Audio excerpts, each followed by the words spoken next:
বর্তমানে দৈনন্দিন জীবনযাত্রার অপরিহার্য অংশ কম্পিউটার প্রযুক্তি ও কৃত্রিম বুদ্ধিমত্তা এআই। দিন দিন ব্যক্তিগত ও প্রাতিষ্ঠানিক বিভিন্ন কাজে এর ব্যবহার বাড়ছে। এমনকি এআই প্রযুক্তিতে আরও বড় পরিসরে ব্যবহারের জন্য বিভিন্ন দেশে গবেষণা চালানো হচ্ছে। এরই ধারাবাহিকতায় যুক্তরাজ্যের লিডস বিশ্ববিদ্যালয়ের গবেষকেরা এবার নতুন একটি এআই মডেল তৈরি করেছেন, যার নাম রাখা হয়েছে ফাইন্ড-এইচএফ। এটি যে কোনো শক্তির শারীরিক বিভিন্ন তথ্য সংগ্রহ করে সেই ব্যক্তির হৃৎপিণ্ডে বৈকল্য বা হার্ট ফেল সহ হৃদযন্ত্রের বিভিন্ন সমস্যা শনাক্ত করতে পারবে। ফলে হার্ট ফেলিওর ঝুঁকিতে থাকা ব্যক্তিরা আগে থেকে সতর্ক হতে পারবেন।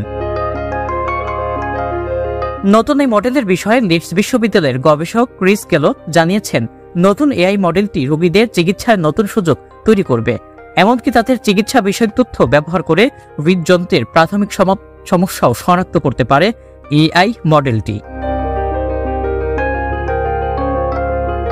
ব্রিটিশ হার্ট ফাউন্ডেশনের তথ্য মতে বর্তমানে যুক্তরাজ্য 10 লাখেরও বেশি মানুষ হৃদযন্ত্রের সমস্যায় ভুগছেন।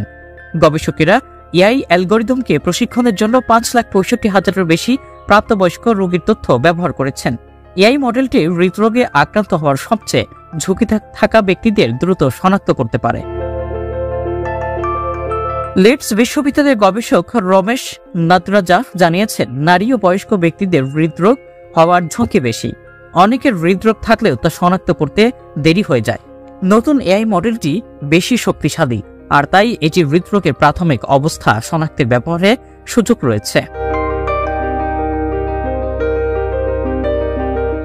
দেশ দেশান্তর 24 তথ্য প্রযুক্তি ডেস্ক।